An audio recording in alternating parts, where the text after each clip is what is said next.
सांगली, मिरज आणि कुपवाड शहर महानगरपालिकेत आज मोठी प्रशासकीय कारवाई करण्यात आली आहे.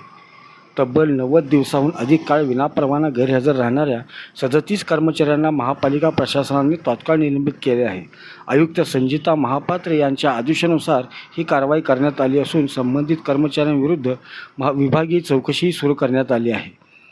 सांगली, मिरज आणि कुपवाड शहर महानगरपालिकेने कामचुकार कर्मचाऱ्यांविरोधात मोठा दणका देत विविध विभागातील 37 कर्मचारी निलंबित केले आहे. महापालिका प्रशासनाच्या तपासणीत हे कर्मचारी सक्षम अधिकाऱ्यांची परवानगी न घेता आणि रजा मंजूर नसताना सलग 90 दिवसांहून अधिक काळ गैरहजर असल्याचे उघड झाले.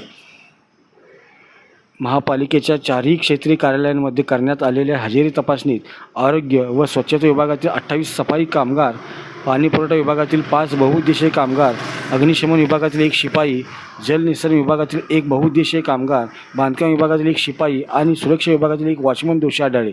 या सर्व कर्मचाऱ्यांना तात्काळ विभागाने निलंबित केले असून त्यांच्या विरोधात महाराष्ट्र नागरी सेवा शिस्त व अपील नियम 1979 अंतर्गत विभागीय चौकशी सुरू करण्यात आली आहे.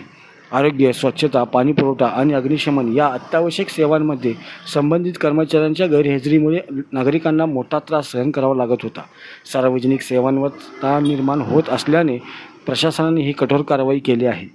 निलंबित कर्मचाऱ्यांना निलंबन काळात मुख्यालय सोडण्यासाठी वरिष्ठांची लेखी परवानगी घेणे बंधनकारक राहणार असून अन्यत्र नोकरी किंवा व्यवसाय करण्यासही मनाई करण्यात आली आहे. महापालिका आयुक्त संजिता महापात्र यांनी स्पष्ट शब्दात इशारा देत म्हटले आहे की महापालिका ही जनतेच्या सेवेसाठी असून कर्तव्यात कसूर करणाऱ्या कोणत्याही कर्मचाऱ्याची गय केली जाणार नाही. प्रामाणिक कर्मचाऱ्यांचा सन्मान केला जाईल, मात्र कामचुकारपणाविरुद्धची मोहीम पुढे सुरूच राहणार आहे. महापालिका प्रशासनाच्या या धडक कारवाईमुळे कर्मचाऱ्यांमध्ये खळबळ उडाली असून प्रशासनाने शिस्तभंगाविरोधात कठोर भूमिका घेतल्याने पुन्हा एकदा स्पष्ट झाले आहे.